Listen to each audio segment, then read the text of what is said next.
Merhaba değerli arkadaşlar, değerli dostlar. Zerdeş TV'nin yorum analiz programında yine bir aradayız.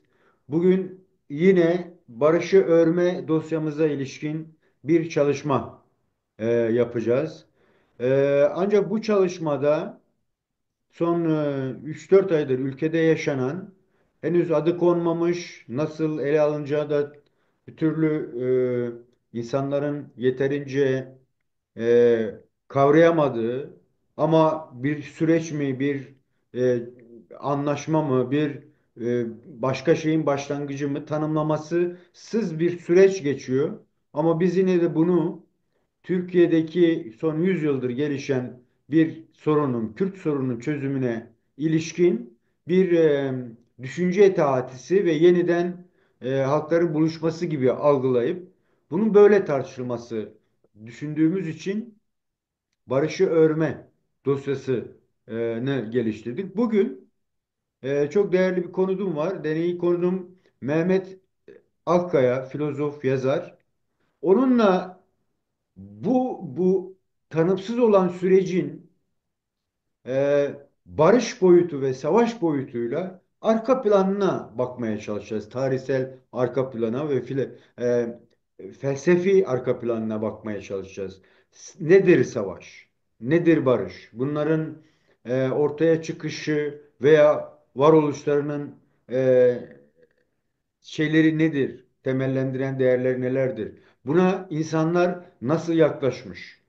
Ona dair değerli Mehmet Akkaya'yla bu iki kavramı hem paradoksal hem o girift noktalarını ele almaya çalışacağız. Güncelle de bağlantısını kurarak insanların tartışmayı biraz geniş tutma yolunda bir belki umarım bir ön açmış olacağız.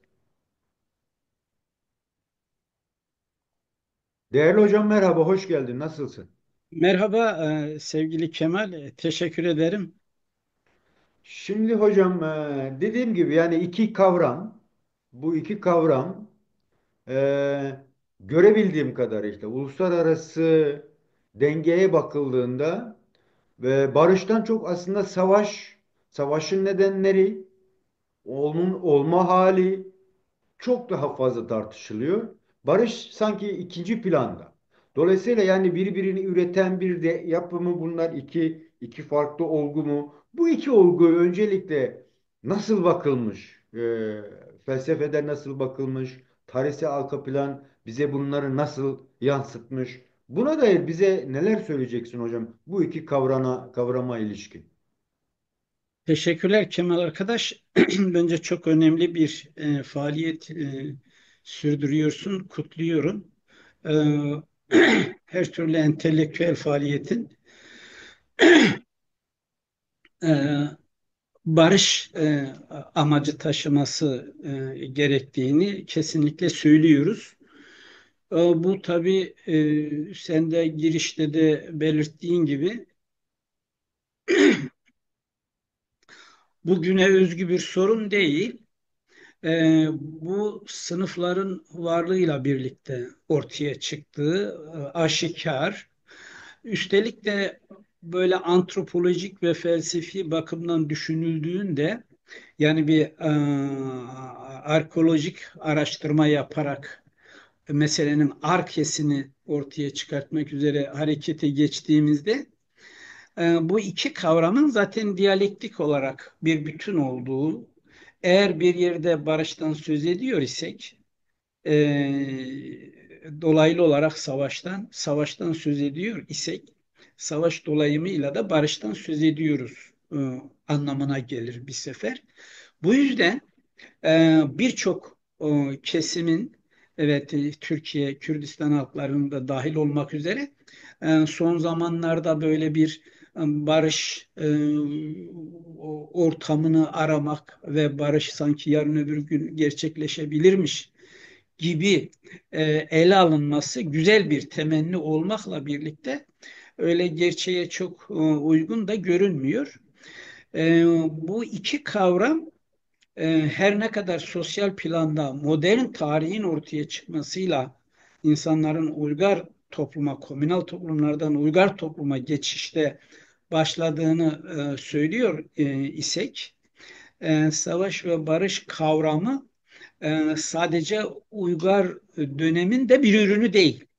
Bu aynı zamanda biyolojik dünyanın ve aynı zamanda fiziksel dünyayı da ilgilendiren bir döneme de atıf yapar. Çünkü başlangıçta uygar topluma geçmeden önce eşitlikçi komünal topluluklar, işte Mısır uygarlıklarında olsun, Anadolu, Mezopotamya uygarlıklarında olsun, komünal topluluklar daha çok birbiriyle çatışmak yerine doğa ile toplum veya birey ile insan ile doğa arasında bir çatışma var ve bir barış ve çatışma, savaş e, söz konusu. Yani uygarlık öncesinde bile böyle bir temel problem var. Ama bugün sizin yanıtını aradığınız konu doğa toplum arasındaki savaş mücadeleden ziyade esas olarak uygar toplumda sözüm ona uygar, sözüm ona modern denilen dünyada halkların birbiriyle boğazlaşması, devletlerin birbiriyle boğazlaşması, dolayısıyla arada e, emekçi sınıfların ve ezilen halkların mağduriyet yaşaması esas olarak bu konu ediliyor. Tabii bunun mücadelesi, yani barışın gerçekleşme mücadelesi, burada barışı ön plana niye çıkartıyoruz dediniz diye belirtmek lazım. İşte uygar topluma geçişte o insanların birbirini boğazladığı, bunu tabii Marksist terminolojide böyle kaba saba insanların birbirini boğazladığı biçiminde değil, sömüren sınıflar, sömürülen sınıflar arasındaki çatışmanın ortaya çıkması doğal olarak düşünce dünyasında da barışın yeniden nasıl tesis edilebileceği, komünal ilişkilerin nasıl yeniden vuku bulacağına dair filozoflar e, bir takım görüşler getirmişler. Kendilerince savaşın nedenlerini, sonuçlarını, barışın hangi koşullarda gerçekleşebileceğini tartışmışlar. Bunun için Çin uygarlıklarından Yunan uygarlıklarına kadar birçok toplumda filozoflar barış ve savaş sorunsalını ele almışlardır. Hocam Ama tam bu noktada araya girmek istiyorum. O da baştan şu. şunu Ha, belirtmiş olalım. buyurun. Demek ki bu savaşların arkeolojisini yaptığımız zaman mülkiyet dünyasının ortaya çıkmış olmasını görüyoruz. Devletlerin ortaya çıkmış olmasını görüyoruz. Orduların ortaya çıkmış olmasını görüyoruz. Üstelik profesyonel savaşçıların ortaya çıkmış olmasını görüyoruz. Ve bir mülk dünyası, bu mülk dünyasına dayanarak bu sözüm ona modern devletler, sözüm ona ulus devletleri, bunların her biri birer silahlı, tepeden tırnağa modern silahlarla teşkilatlanmış birer kurum haline geliyor ve bu kurumlar e, Sayın Varol, bu kurumlar var olduğu sürece bir barışın gerçekleşebilir olup olmadığı bugün de filozofların, dolayısıyla bizlerin de, benim de, üstelik böyle bir coğrafyada yaşadığım için, hani Türkiye'de yaşadığım için, filozofların da çok merkezi sorunlarından birisidir. Var ol. Şimdi değerli hocam, arka planlara çok gerilere gitmeyi düşünmüyorum ama şöyle bir, yani ilk dönemlerde insanın doğayla olan mücadelesi artık savaş diye de tanımlanabilir. Çünkü yaşamını sürdürmenin bir yolu yordamı olarak bir şeyler yapması gerekiyordu. Kendinden güçlü olanı yani yenmek kavramı ortaya çıktı. İşte onu aşarsa doyabiliyordu vesaire, ama süreç içerisinde o bireysel yaşam, topluluk yaşamları burada sanki modern savaşların e, olgunlaşma sürecinin bu imparatorluklaşma veya ne bileyim işte feodalitenin ortaya çıkışı, sermaye birikimi, o sermayenin yönlendirilme tarzı ve yolu yordamı sanki o savaşı daha çok e, neden öncelenmesi gerektiğine dair insanlarda gelişen bir şey de var. Yani bir kanıksama var. Yani şuysa şudur gibi ele alınmaya çalışıldığında yani savaş kimi zaman olması gereken olarak düşünülüyor. Yani niye? İşte o toprak sahibi ben olmalıyım. O kaynakların sahibi ben olmalıyım. Dolayısıyla böyle de bakıldığı zaman modern savaş tarifinin biraz daha bilmiyorum nasıl yorumlamamız gerekiyor. Hani o özellikle de o halk eğer halkın mı birbiriyle savaşı bu? Halkların mı birbiriyle savaşı mı? İktidarların mı birbiriyle savaşı veya sınıfsa o sınıf nasıl oluşuyor? Artı değere sahip olmayla, artı değere işte el koymayla, iktidarlaşmayla yani bir böyle o kavramı bu şekilde ele aldığımızda neler söyleyebiliriz? Savaş ve barışın gelişim evresini. Teşekkürler. Ee, Sayın Varol, aslında biz geçmişi de konuşsak, Orta Çağ'ı da konuşsak, modern dönemi de konuşsak aslında bugünü konuşuyoruz. Çünkü bu savaş yeni çağda ortaya çıkmadı. Veya Hitler'le, Mussolini'yle, bilmem Salazar'la, Mustafa Kemal'le e, bunlarla da ortaya çıkmadı. Yani savaş bu Fransız filozofu Jean-Jacques Rousseau'nun şöyle bir ifadesi var. Savaşın ne zaman çıktığını gösteriyor. Bu ilginç bir ifadedir. Diyor ki günün birinde bütün doğa herkese aitti. Uyanığın bir tanesi çıkıp bir toprak parçasını çeşitli çitlerle çevirip burası benim dediğinde kitlelerin büyük bir kısmı evet burası senindir dediği anda diyor eşitsizlik başlamıştır. Eşitsizliğin başladı. Yani savaş ne zaman başlamıştır? Sorusuna şimdi biz yanıt veriyoruz. Eşitsizliğin başladığı yerde başlamıştır. Yani komünal toplumlarda biz sadece doğa toplum arasındaki savaşları görüyoruz. Bu arada e, sen demin şeyi söylerken hani savaş, mücadele bunlar zaten anlamdaş. Türkçe'de kullanıyoruz. Savaş, mücadele, kavga ya da başka neler söyleniyorsa bunlar aynı anlamda kullandığımızın bilinmesinde fayda var. Dolayısıyla tabii asıl şey sınıf meselesidir dedik. Çünkü belirli bir servet birikiyor. Zaten biz savaşlar deyince devletler arasındaki savaşları görüyoruz mesela. Hatta bu şeyi örnek verelim. Bu Hollandalı bir e, e, siyaset bilimci var. Hugo Grotius diyorlar. Grotius savaşı üç şekilde söylemiş.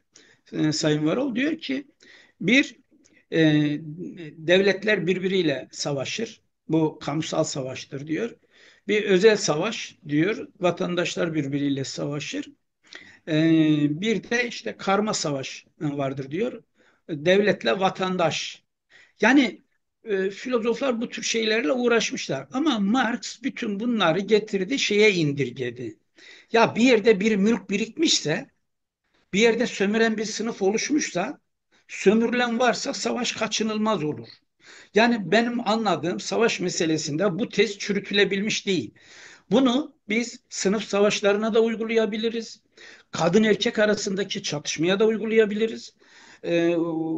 Ulusal şeylerin, hareketlerin kendi devletlerini kurma mücadelesinde yürüttükleri çaba içinde kullanabiliriz. Emperyalistler arasındaki savaş için de şey yaparız. Hani bizim kültürde şey vardır. Nasrettin Hoca hikayeleri bir kavga yani. kavga oluyor. Nasrettin Hoca işte yorganı sırtında, soğuk hava, kış günü kavgacıları ayırıyor. O arada kavgacıların bir tanesi hileli bir yolla Nasrettin Hoca'nın şeyini götürüyor.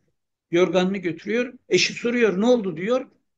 E, Yorgan gitti, kavga bitti diyor. Kavga, yani bizim şey filozof olmadan da aslında bizim halkımız bu tür şeyleri düşünmüşler. Yani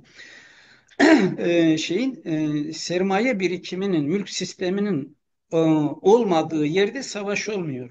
Şimdi hayalci olmayalım sayın seyirciler. Açık söylüyorum. Mülk sistemi olduğu gibi sürecek. Emperyalizm olduğu gibi sürecek.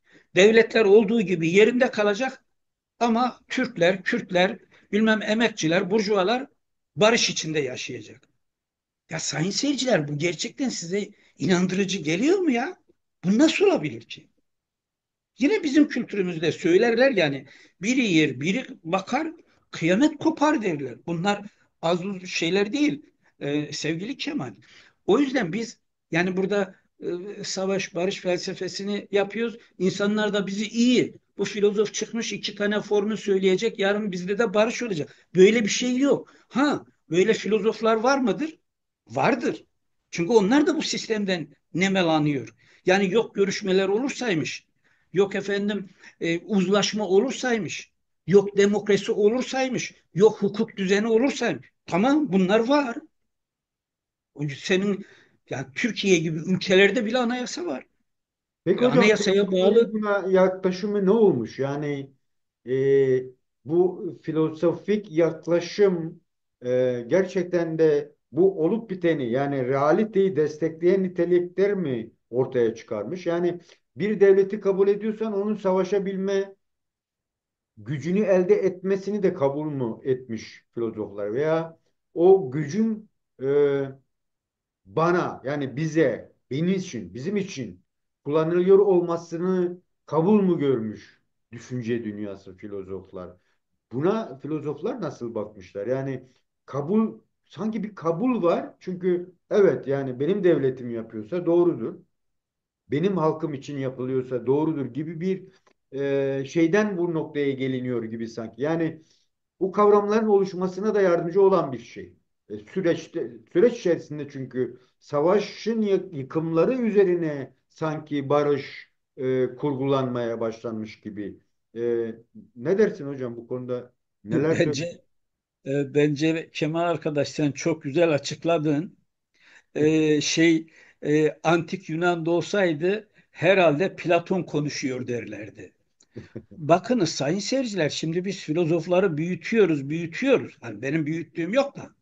Çünkü bu da kitlelere böyle veriyor. Bu işte savaş olayının, mülkiyet dünyasının kitlelere şırınga ettiği, gerçek olmayan, tamamen ideolojik bir bombardımanın da şeyi, parçası. Felsefe deyip öyle geçmeyelim.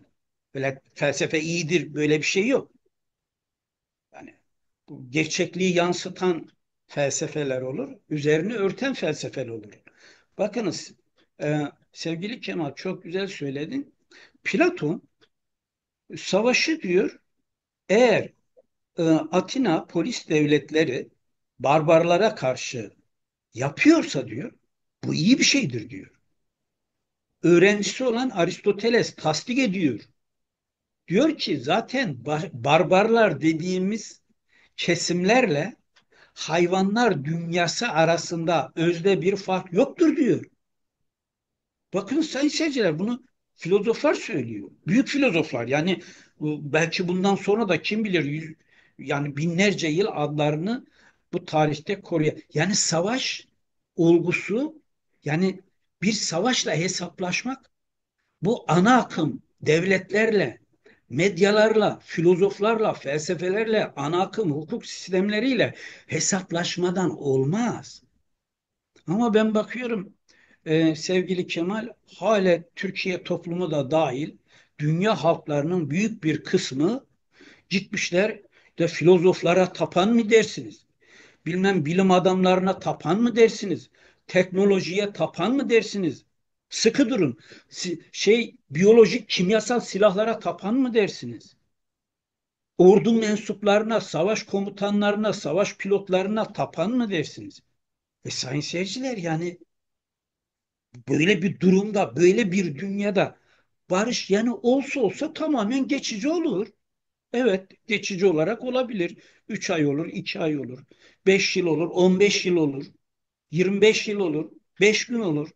Ama bu mekanizma var olduğu sürece, yani savaşlar, sayın seyirciler, sadece çağımızda kimyasal silahlarla yürütülmüyor. Aynı zamanda ideolojik silahlarla da yürütülüyor. Yani o ideolojik silahlar çekilirse de belki savaş sistemi çökebilir. Yani çağımızda emperyalist sistem savaş için hem bir savaş sanayisi geliştiriyor, savaş silahları geliştiriyor ve mesela Türk egemen sınıfları son birkaç yıldır böbürleniyorlar bir de. Yok İHA yaptık, yok SİHA yaptık, yok bilmem F-16 yaptık, yok bilmem S-400 yaptık, onu yaptık. Böbürleniyorlar bir de marifetmiş gibi. Sayın seyirciler, şimdi dünya halkları bu söylemleri benimserse, bunlara karşı direnç göstermezse, direnişe geçmezse dünyada savaş bitmez ki. Yani bu bazı Kürt liderleri güzel söylüyorlar. Yani mücadele verilmezse özgürlük, barış nereden gelecek ki? Yani bu durumda hani illa biz bir savaş laf edeceksek, yani barışın tesis edilebilmesi için bir savaş yürütülmelidir. Yani bunun dışında savaş lüzumsuzdur. E, bunun içerisinde işte tekrar ediyorum, e, silah sanayisine, ana akım bilime, ana akım politikaya, ana akım, dolayısıyla sözüm ona sanata, politikaya karşı da dünya halklarının, özellikle enternasyoneli proletaryanın mücadele etmesi gerekiyor. Yani proletarya kendi zenginliğine, kendi değerlerine sahip çıkar da eğer emperyalist bir artığa izin vermezse bir sermayeye, sayın seyirciler, çok önemli bir şey söylediğimi düşünüyorum. Sermayenin toplumsallaştığı koşullarda savaş bitebilir. Bunun dışında sermaye var olduğu sürece, Kant, Immanuel Kant, efendim işte barış görüşmeleri olur da işte efendim askerler, polisler terhis edilirse dünyaya ebedi barış gelirmiş. Devlet var, mülk sistemi var. Yeniden ordu kurur, yeniden silahlı insanlar yetiştirir, yeniden savaşlar çıkar. Yani filozoflar dedik, sevgili Kemal. Yani filozofların böyle naif görüşleri de var. En büyük mesela Immanuel Kant, hani Alman tarihi de savaşlarla çok ilgili bir şeydir. Toplumdur Alman toplumu. Oradan tabii çıkması böyle bir filozofun da ebedi barış, yani barış da demiyorum. Bu çok önemli çünkü. Barış başka bir şey, ebedi barış başka bir şey. Yani zaten barış bir şekilde ateşkes falan oluyor. Bir şekilde barış zaten emperyalist kurumlar, yapılar arasında sağlanabiliyor. Ama bizim sorunumuz, yani insanlığın sorunu ebedi barışın tesis edilebilmesi. Yoksa geçici olarak, e, misal Birinci Dünya Savaşı diyelim ki, Hocam sözünüzü, sözünüzü 30-40 milyon, unutmayın. Sözünüzü unutmayın. Burada buyurun. bir paradoksal bir yapı var.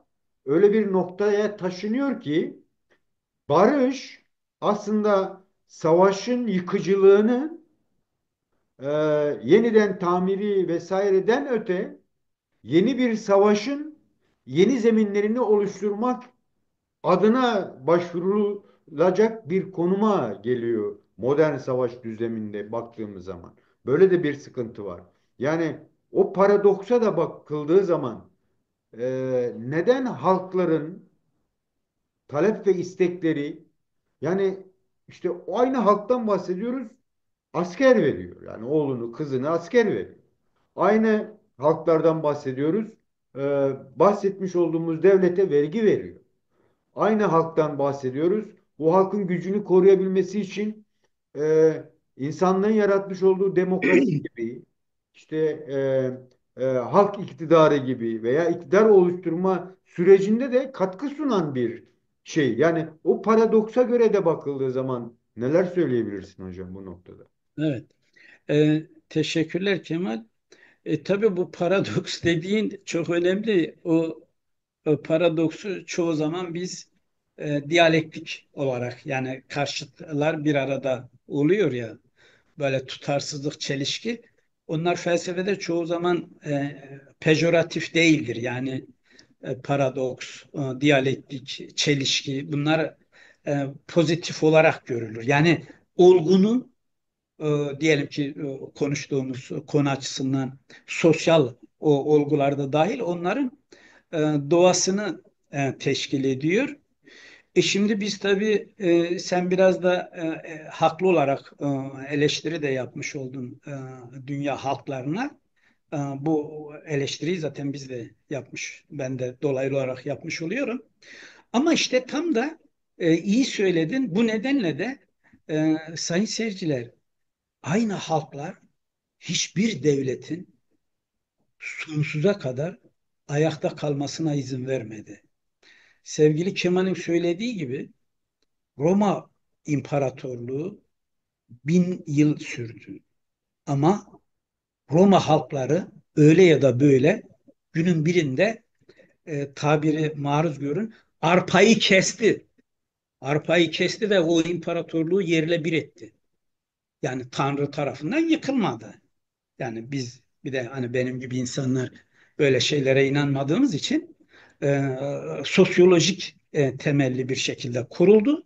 Yine sosyolojinin yeni bir şey evresinde bu imparatorluk yıkıldı. E, Mısır krallıkları, yani insanlık nice Mısır krallıklarını yerle bir etti. İnsanlık nice Sümer, Akkad, Babil, Emevi, Abbasi krallıklarını yerle bir etti.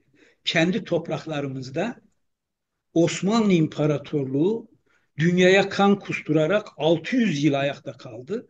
Ama aynı halk Osmanlı'ya, sevgili Kemal'in söylediği gibi, asker verdi, itaat etti, rızalık gösterdi. Ama aynı halk onu çökertti. Dolayısıyla bugün en güçlü denilen emperyalist devletler dahil olmak üzere, onların bizim gibi ülkelerde kurdurduğu devletler de dahil olmak üzere, Orta Doğu'da, Kürdistan'da, daha başka nerelerdeyse kurdurdukları hiçbir devlet de sonsuza kadar ayakta kalamaz.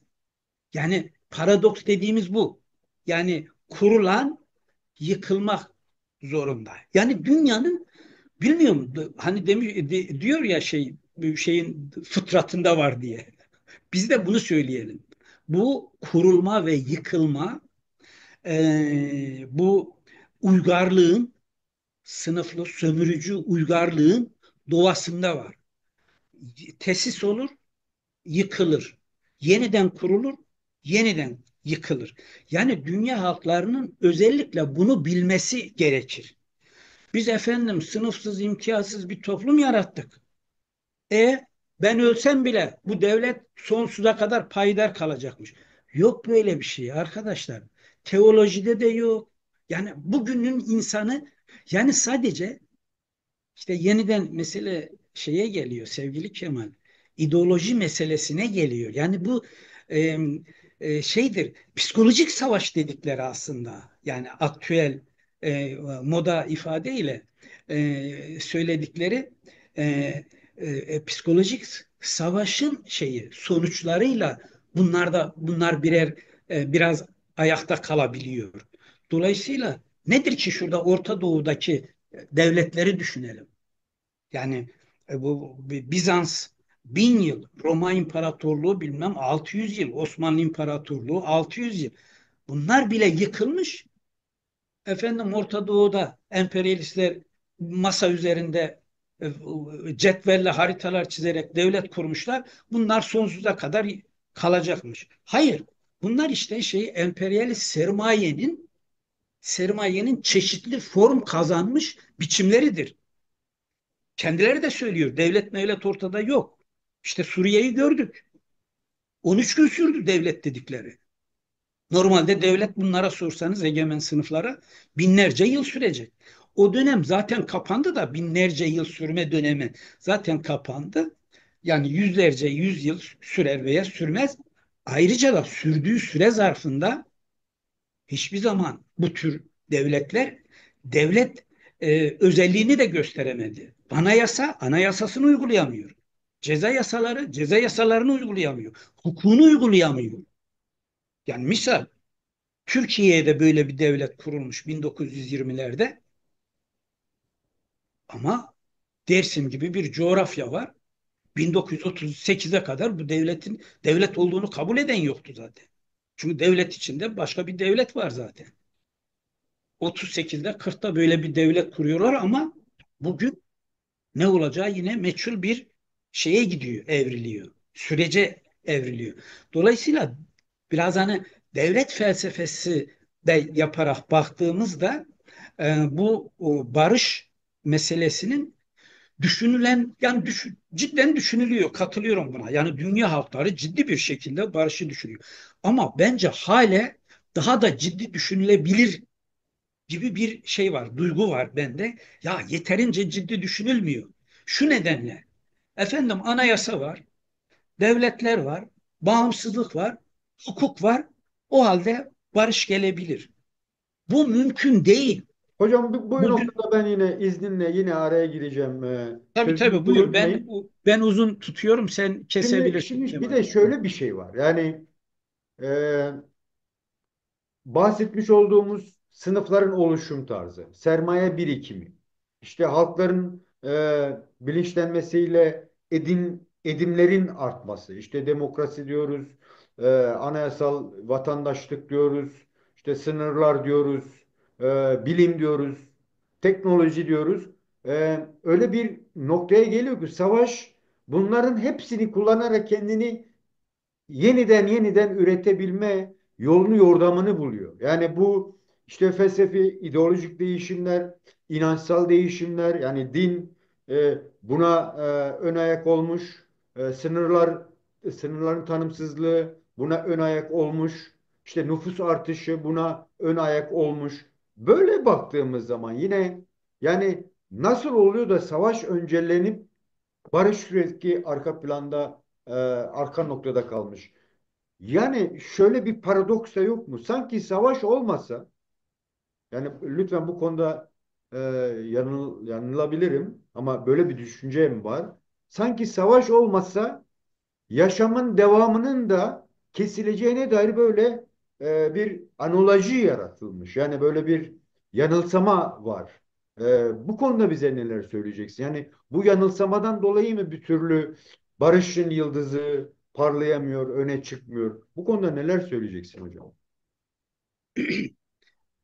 Bence yine önemli bir noktaya değindin Sayın Varol.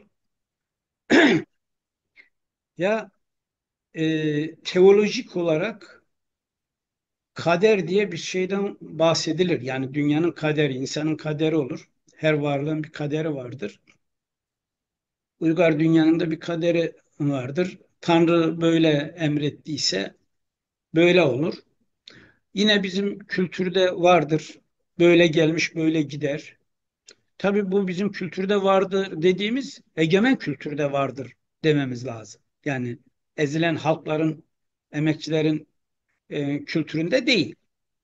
E, Bunun içinde e, düşünce dünyası, filozoflar, bilim adamları, sanatçılar, politik aktivist ve teorisyenler işlev görmüştür. Bunlar masum değildir.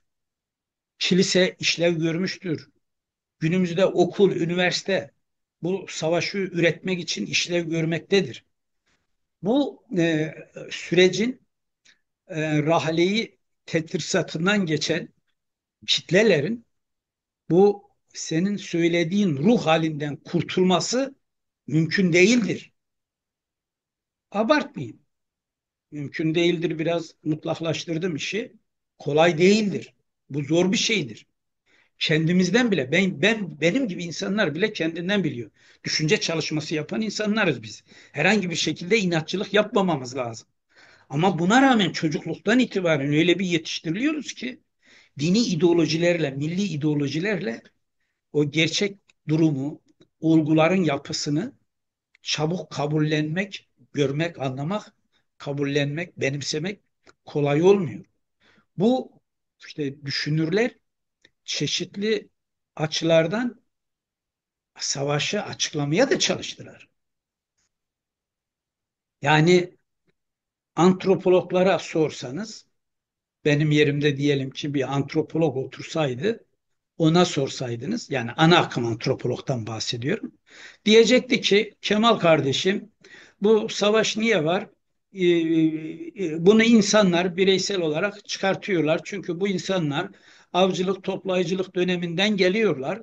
Orada da işte av avlarken silah kullanıyorlardı, ölüyorlardı, öldürüyorlardı, alıştılar. Bu geleneği daha sonra savaş biçiminde sürdürüyor. Bunu Olağanlaştırmak mı? savunuyor. Olağan hale getirmek. Yani Evet. Bunu böyle savunanlar var yani. Savunan antropologlar var. Veya e, işte deseydik ki bir tarihçi buraya bir tarihçi otursaydı, ana akım tarihçi yani. Ya işte bu din farklılıkları, efendim milliyet farklılıkları, bu tür farklılıklardan dolayı insanlar birbirleriyle boğazlaşıyorlar. Zaman içinde de büyük savaşlar ortaya çıkıyor. Ya ben bunların hepsiyle aylarca, yıllarca tartışmışım, hale de tartışıyorum sevgili Kemal. Sonra devam ediyorum. Buraya şu İstanbul Üniversitesi'nden ya da Ankara İzmir Üniversitesi'nden birini getirse buna şeyi de örnek verebiliriz. Senin o Montreal Üniversitesi'ni de örnek verebiliriz. Oradan buraya bir tane siyaset bilimci otursa ya bu savaşlar niye çıkıyor? O da diyecektir ki ya işte kötü yöneticiler var. Efendim bunlar işte toplumu iyi yönetemiyor. İşte toplumda bilmem huzursuzluk oluyor. E, halbuki iyi eğitimli yöneticiler ortaya çıksa, bunlar şey yapsalar, e, sevk ve idare etseler toplumu, barış toplumu olur. Dikkat edersen hiç ne mülk var işin içinde, ne sermaye var, ne silah var, ne şey ordu var, ne polis var, ne devlet var.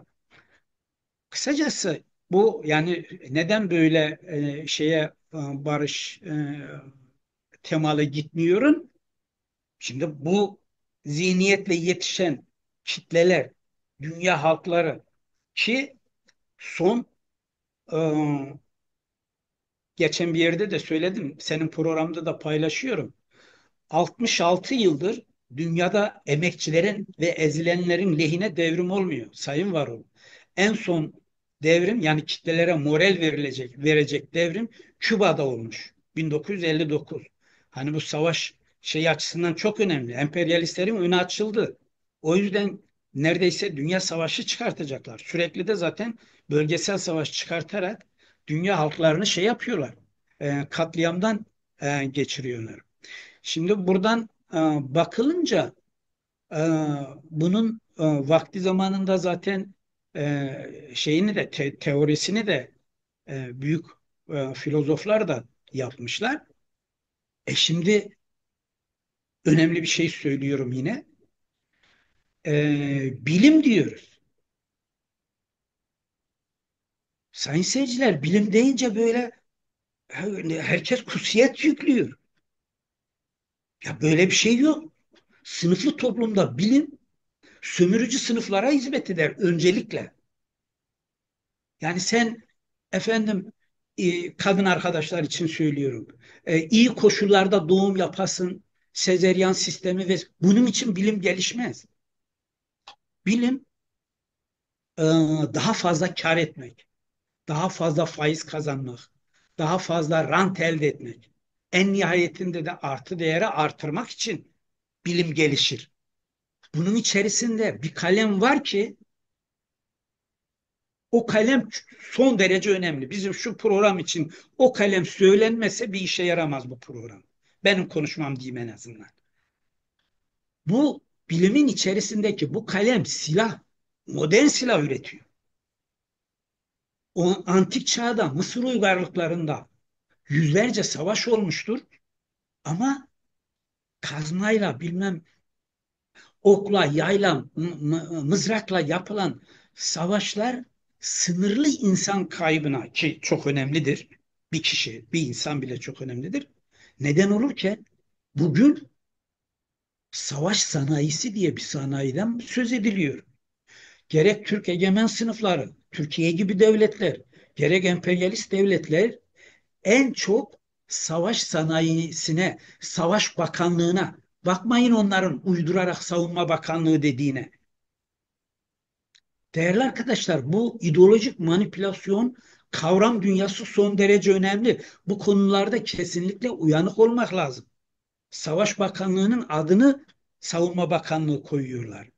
Hiç dünyanın hiçbir yerinde yani savaşmayacak şekilde bir savunma bakanlığı kurulmamıştır. Bütün bakanlıkları savaş için kurulmuştur.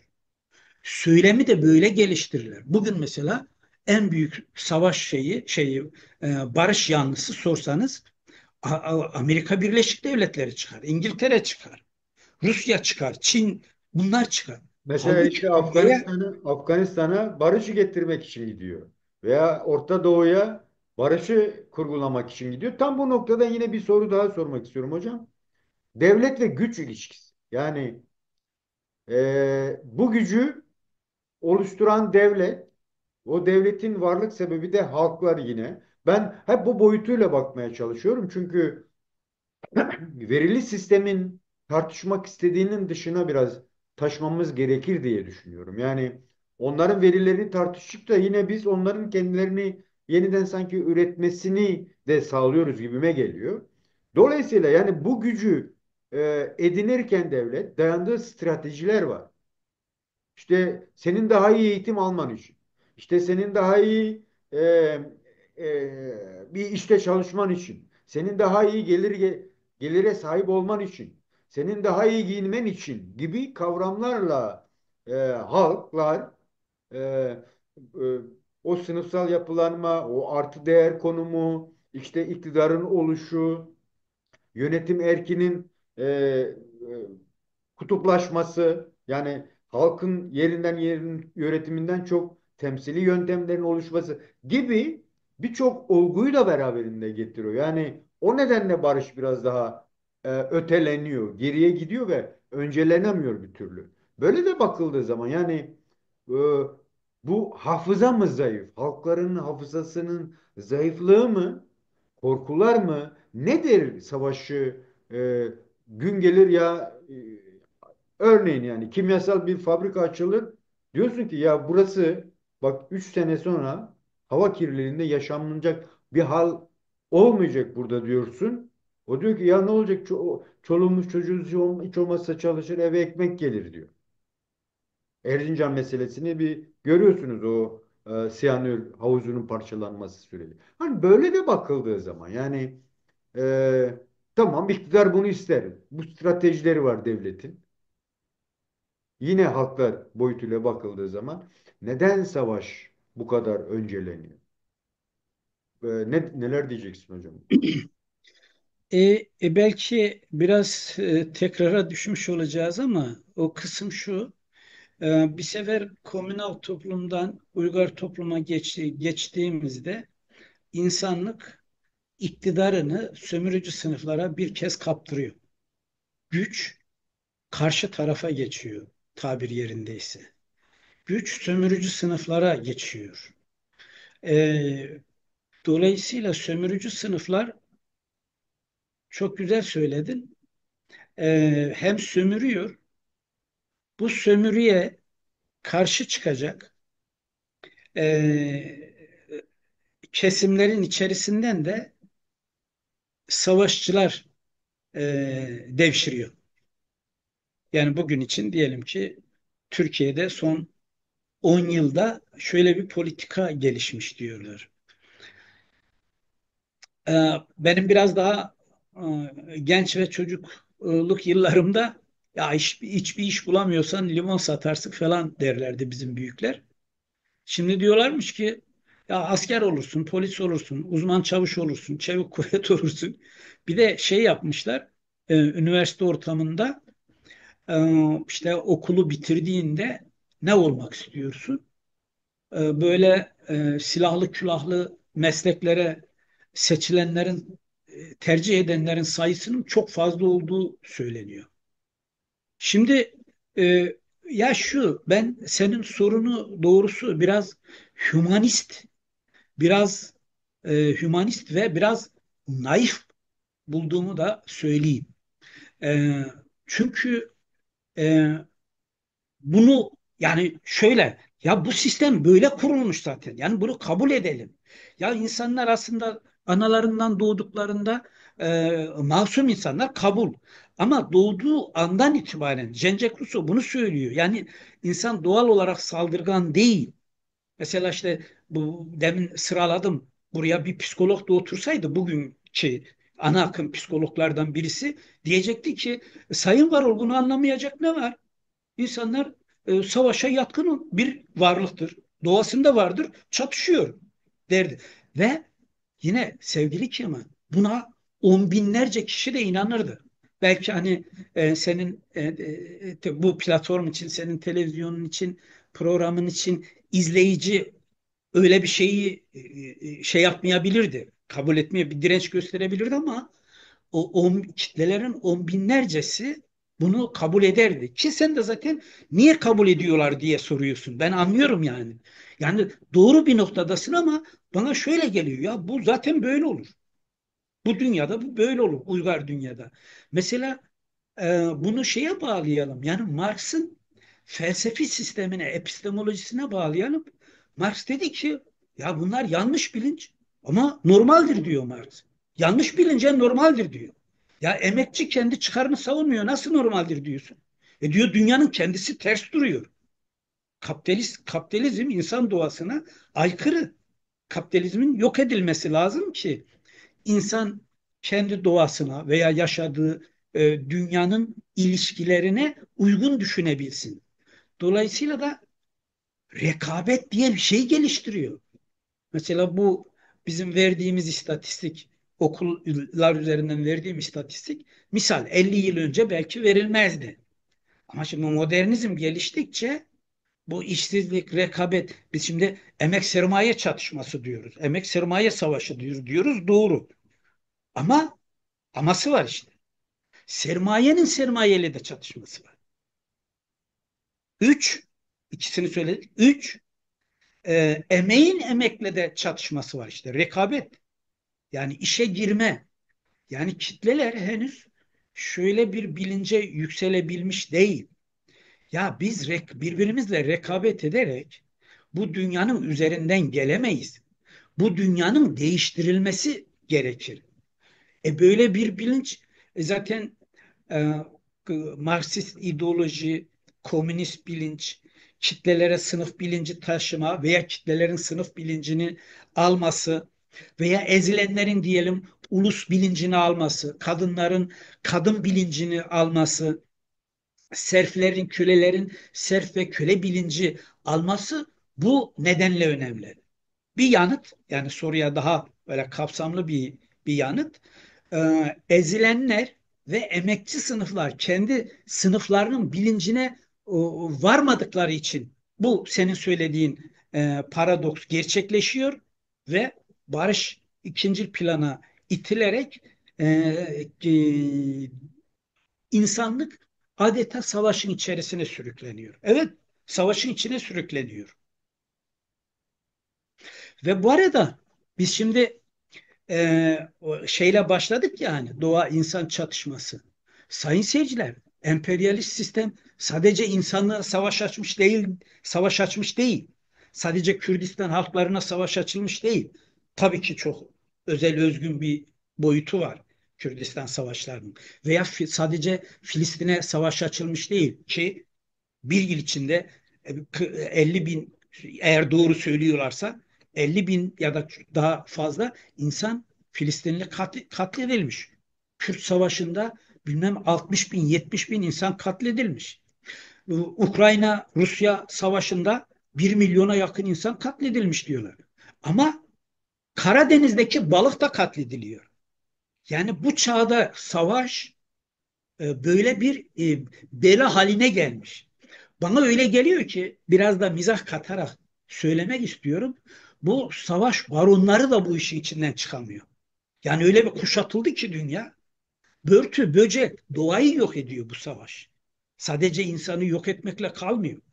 Hiroşima'ya diyorlar Sayın Varol, Hiroşima'ya ve Nagasaki'ye o atom bombalarının düştüğü yerde diyorlar şu anda halen bilmem ne oranında canlılık şey olmuyormuş.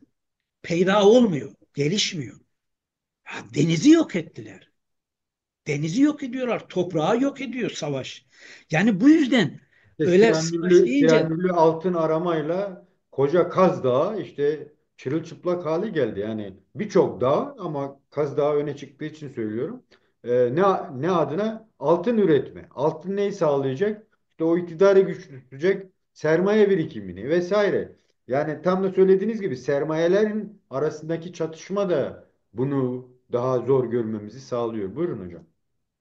ha, yani bu bilim ve teknolojinin geldiği boyut bugün için savaşı sadece yani bilince çıkartması gereken misal Filistinliler veya Kürtler değil veya Ukraynalılar veya Ruslar değil. Bütün dünya halkları yani dünyaya karşı bir savaş açılmış durumda. Doğaya karşı, havaya karşı, suya karşı bir savaş açılmış durumda.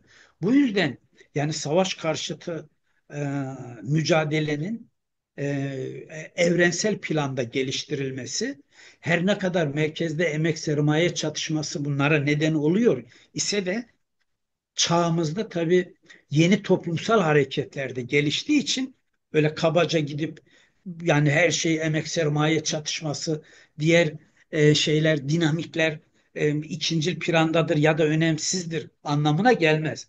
Kaldı ki bazen ikincil planda dediğimiz dinamikler bu savaş ve barış mücadelesi konusunda baş çelişki durumu haline gelebilir ve kitlelere, dünya halklarına, internasyonel proletaryaya yolda gösterebilir. Bu da var.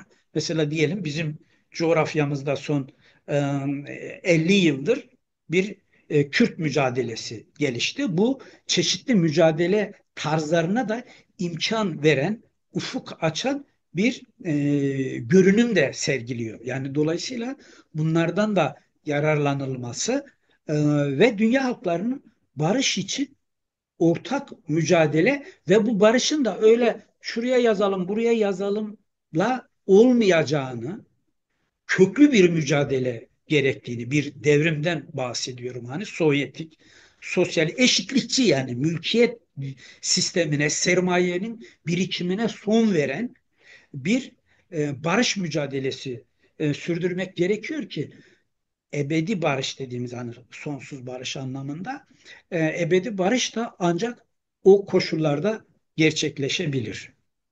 Kemal? Peki. Şimdi güncele doğru taşımamız gerekirse hani sizin de bahsetmiş olduğunuz Ukrayna diyelim işte Filistin, Kürdistan'daki, Afganistan'daki savaşlar ve beklentileri olan bütün bu noktalara bakıldığında hep eee, yani doğadaki var olan ve kapitalizmi yeniden üreten kaynakların bulunduğu alanların sahiplenme istek ve arzusunun savaşı çok öncelediğini ama bunu götürürken de dediğim gibi demin siz de bahsettiniz demokrasi adına gidip oraya el koyuyor. İşte halklara yardımcı olma amaçlı gidiyor oraya el koyuyor vesaire. Tam bu noktada ve bu hep iktidar dediğimiz, devlet dediğimiz gücün de bazı değişimlerle hareket etme olgusundan işte silah sanayinin değişmesi, e, gücü elde etmek için en üstün silaha sahip olmak devleti kendinde şey görüyor. Ya ben bunu yapabilirim. İşte Hiroşima'ya bomba atıldığı gibi iktidar değişti. Şimdi Orta Doğu'ya baktığımız zaman 100 sene önce o emperyal dediğimiz güçler ve o dönemin iktidarlarını ellerinde bulunduran e, sermaye sahiplerinin oluşturmuş olduğu bir yapı vardı. İmparatorlukların dağılması, ulus devletlerin ortaya çıkışı, dolayısıyla farklı sınırların olgunlaşması. Bu da halkları yeni ideolojilere de taşıdı. Yani işte kendi kaderlerini tayin hakkı, kendi topluluklarına ait kendi coğrafyalarında özgür yaşama istek arzusu vesaire. Buna rağmen onların tümü gerçekleşmedi. Yapay devletler işte Araplardaki 22 devlet gibi, Türkiye'nin ortaya çıkışı, işte Kürdistan'ın coğrafyasının parçalanması, bazı halkların yok edilmesi, Ermeniler gibi, Asuriler gibi.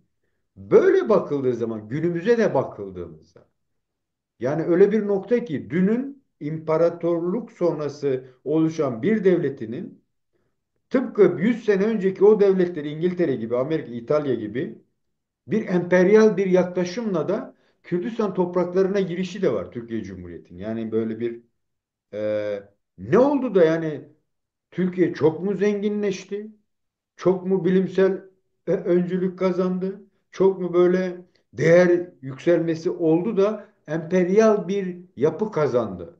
Böyle de bakıldığı zaman savaşın bu güncele yakın yorumunu bize nasıl anlatırsın hocam? Teşekkürler Sayın Varol. Soru biraz boyutlu ve birkaç katmanlı oldu. E, Şöyle bir yerden başlanabilir. E, Fransız ihtilalinden biraz sonra, yani 1900'ün başlarında, Fransız ihtilali diye 1789 1799 arasını söylüyoruz. Fransızların Rusya, Napolyon'la Rusya savaşı e, sonunda yenilmesi, 1815 Viyana Kongresi diye bir siyaset bilimi kitaplarında bir bilgi var. O süreçten sonra emperyalistler Doğu sorunu diye bir kavram ortaya atıyorlar ve diyorlar ki e, Rusya, Osmanlı İmparatorluğu ve Avusturya Macaristan İmparatorluğu'nun ortadan kaldırılması. Bu üç imparatorluk o günkü koşullarda çok önemli. Zaten dünya savaşlarıyla birlikte de bu üç imparatorluk ortadan kaldırılıyor. Onun önemi yani 100 yıl sürüyor. Şimdi sen soruyu biraz da Orta Doğu'ya kaydırarak e, sorduğun için, yani Viyana Kongresi'nden 100 yıl sonra, diyelim ki 1915'lerden itibaren zaten savaş durumu vardı. Bundan sonra benim anladığım üç coğrafya ön plana geçiyor Sayın Varol. Birisi Balkanlar, birisi Kafkasya, üçüncü olarak da Orta Doğu. Yani öncelik sırasına göre söylemedim. Öylesine üç bölgeyi söylüyorum. Bu bölgeler, sayın seyirciler, sizler de dikkat ederseniz, çok hareketli bölgeler. Ee, Yani insanın ilk aklına gelen şey şu: buraların e, jeopolitik önemi ve e, yeraltı, yerüstü zenginliği. Yani biraz abartıyorum. Üçüncü bir şey var mı? Bence yoktur. Bu. Çünkü savaş, bu Alman bir savaş filozofu var, general aynı zamanda, Clausewitz. Clausewitz'in bir ifadesi şöyle: savaş siyasetin, yani politikanın silahlarla sürdürülmesidir. Sayın Varol çok etkili bir şey aslında. Ya. Bunu Lenin ve Mao Zedong gibi kişiler de kullanmıştı diye hatırlıyorum. Lenin ona şöyle bir ek yaptı ki o çok önemli. Savaş siyasetin silahlarla sürdürülmesi ise siyasetledir. Lenin'e göre siyaset sermayenin yoğunlaşmış biçimidir. Demek ki savaş olayı dönüp dolaşıp sermaye meselesine geliyor. Mülk sistemine geliyor. Burada e, soru katmanlı olduğu için ben de o katmanlara gönderme yaparak konuşmamı sürdürüyorum sayın Buyurun. seyirciler. Buyurun. E, Orta Doğu halkları içerisinde bir halk ön plana çıktı son 100 yıl içinde. Bu halk Kürt halkı, ki bu tartıştığımız konu bağlamında Kürt halkından ziyade Kürt ulusu demek gerekiyor. E, Bu şöyle bir sorun. Tarihte bazı halklar pasif eğilimler gösterirler bir süre. Daha sonra aktif halklar haline gelirler. Bu halk Almanca'da Volk galiba. O yüzden daha geniş anlamda kullanılıyor diye ulus anlamında da kullanıyorum. Marx ve Engels gibi filozoflar da şunu söylediler. Bazı halklar pasif iken aktif hale gelir, aktif iken pasif hale gelebilir demişlerdi. Burada bir halk ön plana çıktı. Kürtler bir direniş geleneği olarak ortaya çıktılar. Dolayısıyla emperyalizmin bu açıdan hiç beklemedikleri şekilde rahatsız edici bir pozisyonda yarattılar. Burunlarının dibinde, zaten Kürdistan'da sonuçta masa başında parçalanmıştı 1920'li yıllarda. E, Bu durumda e, direnen Kürt halkı doğrudan bir ulus devlet kurma şeyine gitti. Bu yüzden o işte senin yanıtını aradığın, yani Türk devletiyle nasıl bir teşriki mesaisi oldu, bu noktada bir karşıtlığı söz konusu oldu. Fakat bu hareket giderek sadece ulusal talepleri savunan bir hareket olmaktan da çıktı. Artı olarak böyle sınıfsal talepleri olan, o bölgedeki başka halkların taleplerini de savunan, işte sınıf taleplerini savunan, emekçilerin çıkarlarını savunan bir politika ortaya koymaya çalıştı. Ve daha da o 2010'lu yıllardan itibaren daha da riskli dediğim tırnak işareti içinde, yani dünya halkları için olumlu olan ama emperyalizm ve Türk egemen sınıflar için riskli olan bir Rojava e, bölgesi ortaya çıktı ve neredeyse işte bir statü de kazanmış durumda. Böyle olunca hem emperyalizmin hem de Türk egemen sınıfları ve bölgedeki gerici güçlerin de hedefi durumuna geldi. Yani e, demiş oluyoruz ki bir bakıma bir halk, devrimci bir halk, yani uyuyan bir halk, devrimci bir halk haline geldiğinde de savaş kaçınılmaz oluyor. Çünkü bedeli ödenmeden herhangi bir kazanım yeryüzünde söz konusu değil. Yani bunun illa silahla bedelinin ödenmesi gerekir anlamında demiyorum. Ama sözünü ettiğimiz savaşlar silahla yapıldığı için öyle. Ama hiçbir değerin, hiçbir hak ve özgürlüğün bedeli ödenmeden alınmadığını bütün dünya halkları liberaliyle, Marksistiyle bunu e, herkes biliyor.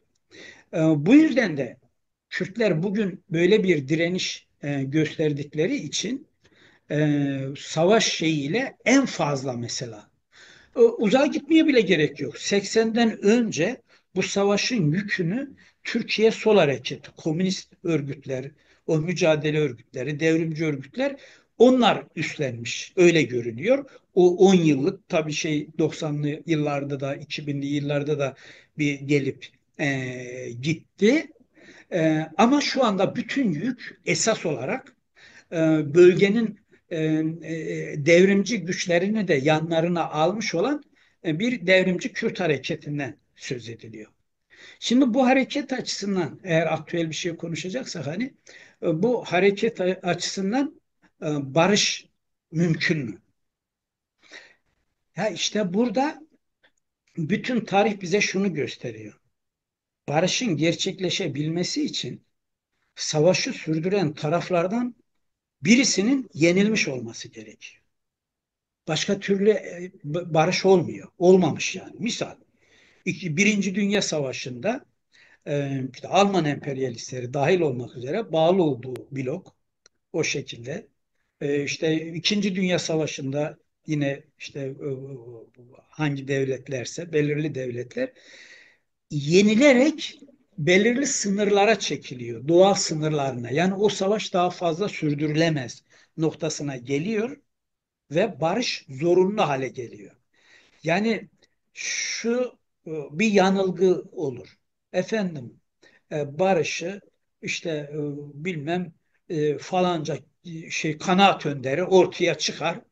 Her şeyin sorumlusu benim der, oturur, yazar, çizer, barış olur. Böyle bir barış yeryüzünde olmadı. Olmamıştır. Ateşkes anlaşmaları olabilir geçici olarak. Ama barış da sayın seyirciler yani tarafların talepleri vardır. O talepler nedir diyelim ki? Kürtler için. Bir ulusal talepse o talebin sınırları nedir? Devlettir, eğitimdir, kültürel haklardır, yerel statüdür. Bilemiyorum yani Ama neyse. bu mevcut oluşan statükoya karşıtlığı içerdiği için yine sistemi desteklemeyen halkların veya sistemlerin veya grupların veya iktidarların da taleplerinin doğru olduğu sonucuna götürmüyor mu bizi? Eğer Kürt'ün talebi Arap'ın, Fars'ın ve Türk'ün kurgulamış olduğu sistematiği deliyorsa, ona yaşam alanını daraltmak için olduğu söylencesini halklara kabul gördürüyorsa, e, yani ille de bir yenilgi mi yoksa son süreçlerde ortaya çıkan yeni bir kavram çatışmalı süreçlerin çözümü adı altında bir yeniden bir yapılanma. Yani ille de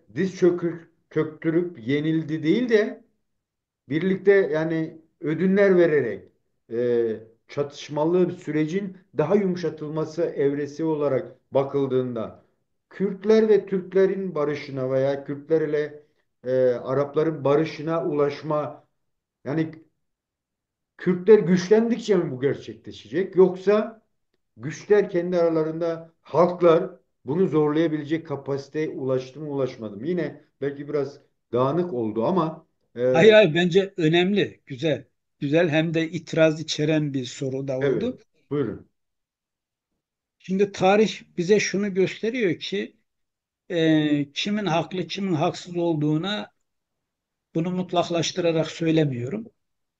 Genelleyerek söylüyorum. Savaşın sonucu karar veriyor.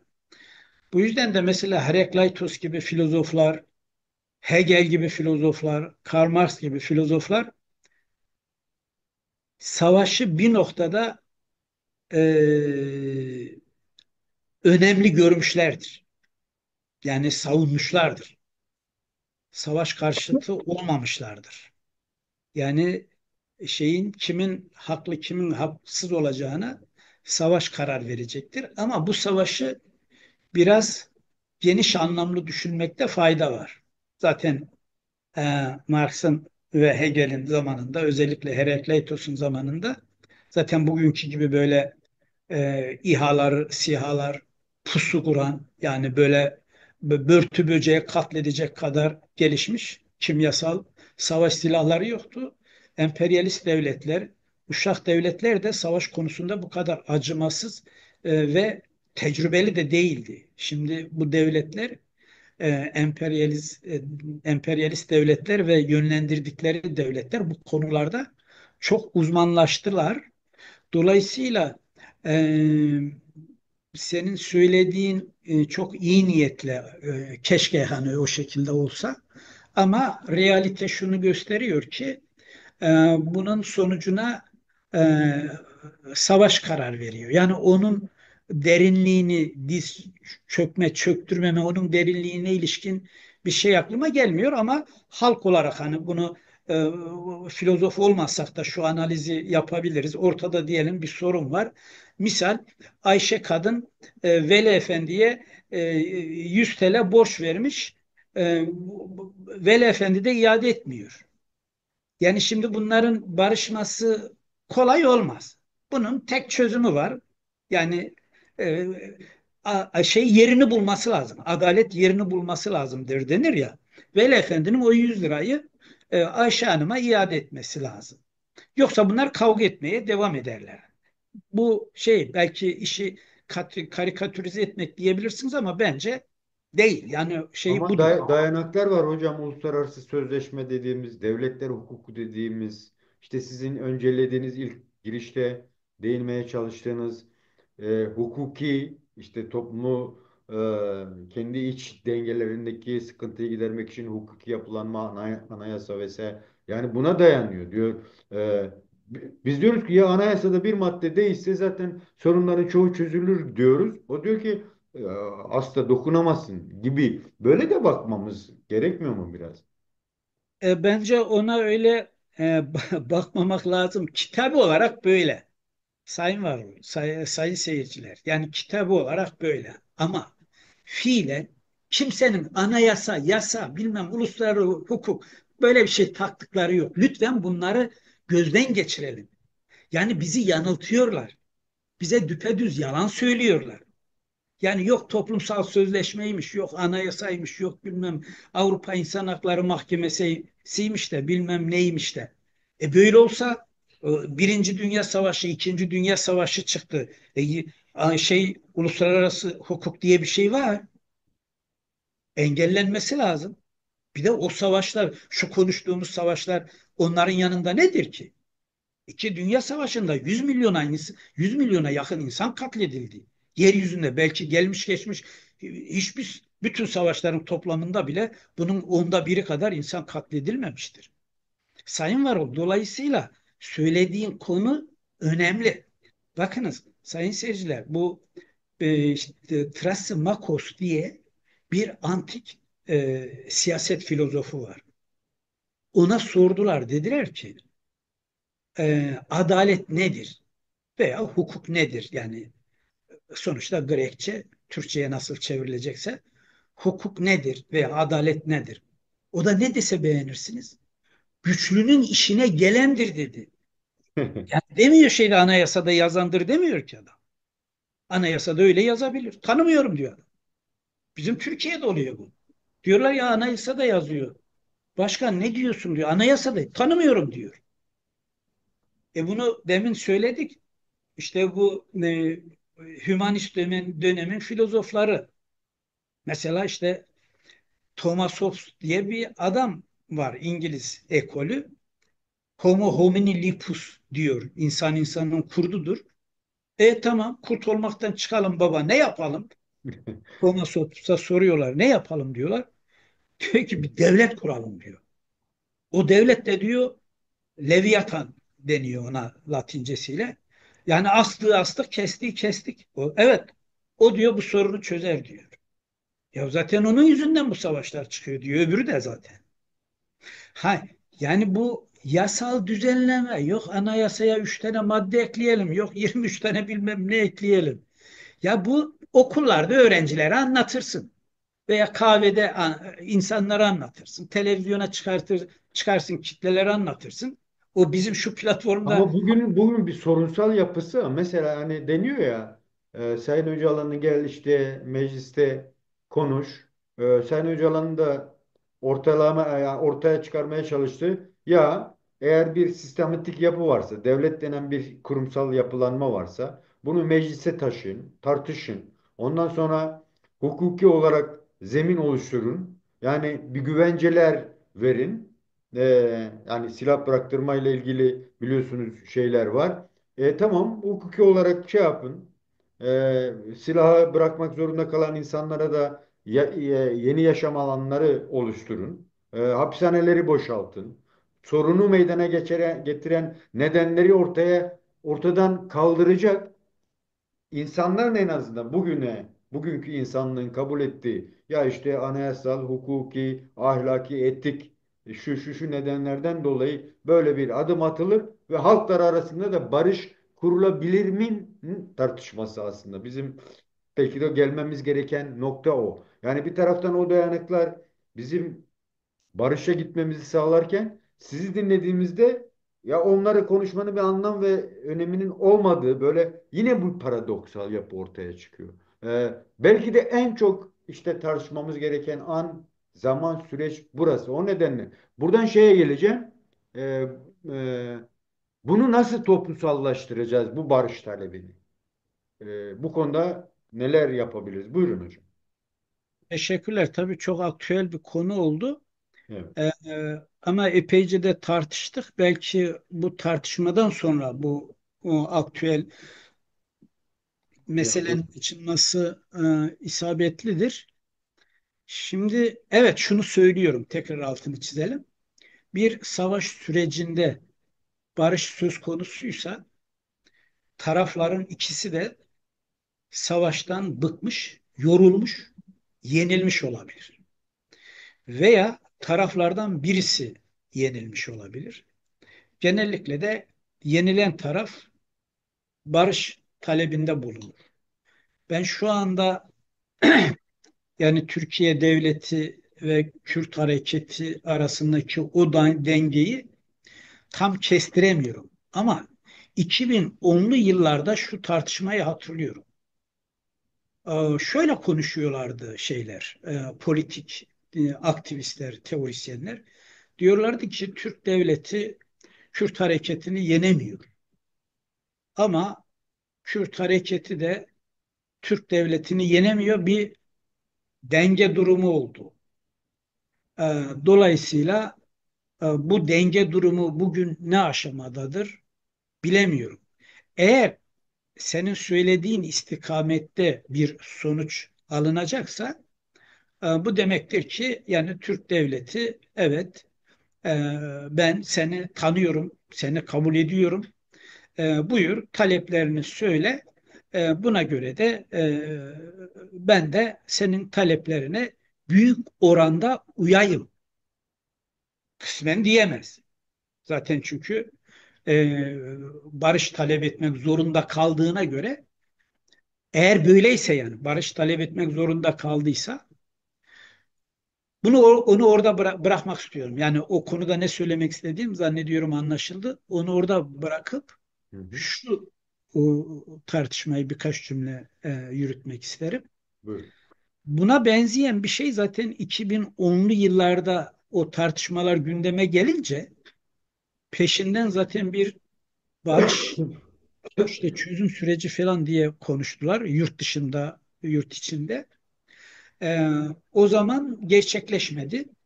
Anlaşıldı ki yani benim analizim, e, anlaşıldı ki taraflardan birisi biraz daha zayıflamış değil, denge devam ediyor. Yani biri bir tarafı şey yapamıyor, alt edemiyor. Dolayısıyla bu sefer de diyelim eğer bir barışla sonuçlanırsa demek ki taraflardan bir tanesi yengiyi, bir tarafta yenilgiyi belli bir oranda kabul etmiş anlamına gelir. Yok eğer yine bunun da üzeri çizilirse demek ki bir denge durumu var. Bu denge durumu devam edecek. Dolayısıyla tezlerim açısından şunu tekrar etmiş oluyorum.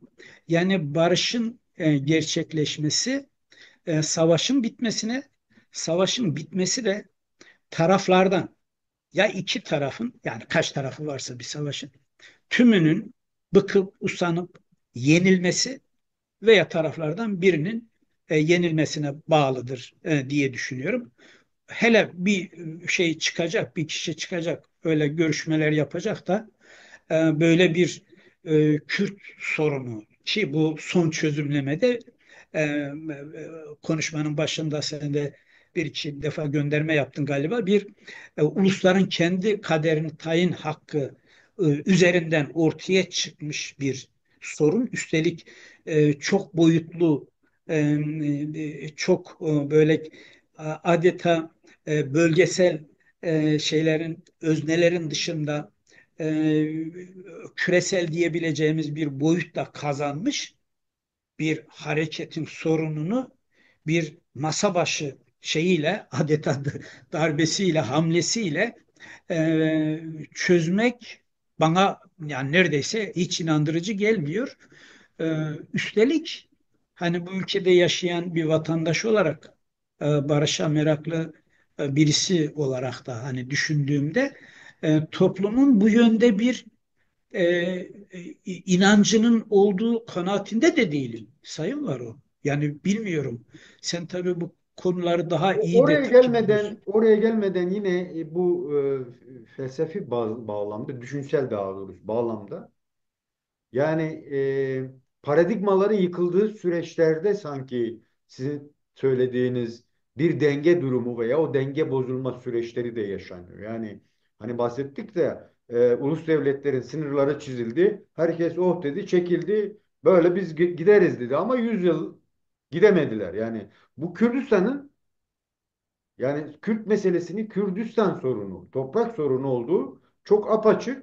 Sorunun çözülememesinin de yine o 100 yıl önce oluşturulan paradigmanın kendi içindeki yürüyüşe olgunlaştıramaması. Yani örnek İspanya, ETA, işte Galler sorunu, işte Güney Afrika. Onlar bakıyorsunuz bir ülkenin içerisinde, aynı sınırlar içerisinde bir iki grup arasındaki çelişki nin dolayısıyla çatışma çözümleri ve yani işte yenme yenilgi değil ama işte yani hadi gel beraber yapalım falan gibi kimsenin diz çöktüğünü göstermemek vesaire. Fakat Kürt meselesinde sanki bu biraz daha farklı bir şey. Yani sorunu çözürken sadece Türklerle değil, Araplarla, Farslarla da aynı şeyi oluşturman gerekiyor. Dolayısıyla uluslararası Amerika ile uzlaşman gerekiyor. İsrail'le uzlaşman gerekiyor. Böyle komplike bir şey. O nedenle de belki Kürt barışı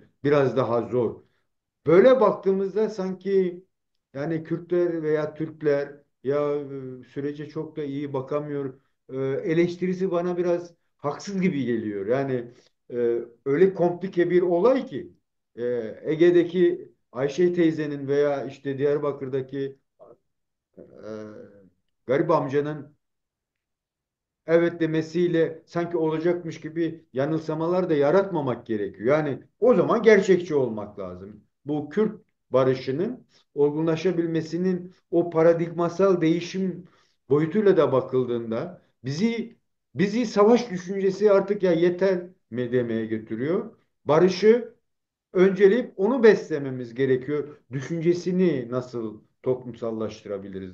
Böyle bakarsak nereye gideriz biz? Teşekkürler Sayın Kemal. Zaten ben yani Marksist teori üzerinden meseleye baktığıma göre zaten sırf tutarlı olmak için bile olsa Kürdistan'da bir barış söz konusu olursa o da yani Kürt ulusunun ulusal talepleri bağlamında bir barış olacağını benim kabul etmem lazım. Ama aynı zamanda yani Orta Doğu halkları da dünya halkları da bilsin ki bu yeryüzünde emperyalizm dediğimiz illet ortadan kaldırılmadığı sürece Kürdistan'a ebedi barış gelmeyecek. Oraya bir ulusal barış gelebilir. Onun koşullarını söyledim. Yani o savaşın neticesinde oraya bir barış gelecek. Kim yenilecek? Onu tarih bu Herakleitos ve Hegel'e yeniden gönderme yaparak söylüyorum. Onlar söyledi diye yani. Onlar bunun kaderinin bu şekilde belirleneceğini söylemişlerdi ki ben de o kanaatteyim. Ama oraya ebedi barış ise bu söz konusu olmayacak. Sayın Varol, senin gibi arkadaşlar hani Avrupa'da, Amerika'da daha belki daha parlak da görüyor olabilirsiniz. O anlamda barış zaten Almanya'ya gelmedi ki. Fransa'ya barış gelmedi ki. Fransa daha 2 yıl önce devrimin eşiğinden döndü. Amerika'da halka yaklanması oldu. Neredeyse hani biraz propagandist bir şeyle söylüyorum ama devrimin eşiğinden 10 milyon insana yaklandı. Rusya'da barış diye bir şey yok ki. Rusya hani efendim Sovyetler Birliği bilmem Stalin şu bu aşağılarlar ya hani eleştirirler. Onlardan kurtulduk da bu Fukuyama gibi, Huntington gibi burjuva liberal filozoflar barış geleceğini söylediler. Böyle bir şey yoktur. Yani hatta bu açıdan biz yani Marksizmin lehine bir yorum olarak söylüyoruz. Tek yani yanlışlanmamış bir teori varsa bizim açımızdan ya da benim gibi Marksist filozoflar açısından belirleyici olan Marksist teori olmuştur. Onun teorisi geçerli. O dedi ki bu sermaye sistemi var olduğu sürece yeryüzüne barış gelmez dedi. Tam da o. Efendim yok Marksizm yanlışlandı da yok işte sosyalizm yanlışlandı da. Şimdi buradan bakıldığında kitlelere çok lüzumsuz yere hayal tabiri bağışlayayım satmamak lazım. Yani efendim birkaç kişi bir masaya oturacak da Kürt sorununa bir çözüm bulacak da Orta Doğu'ya barış gelecek. Bu şekliyle zaten mümkün değil. Yani barışın mücadeleyle gelebileceğini söyledik. Bunu Kürt liderleri de söylüyor yani. Ben dinledim bir tanesini.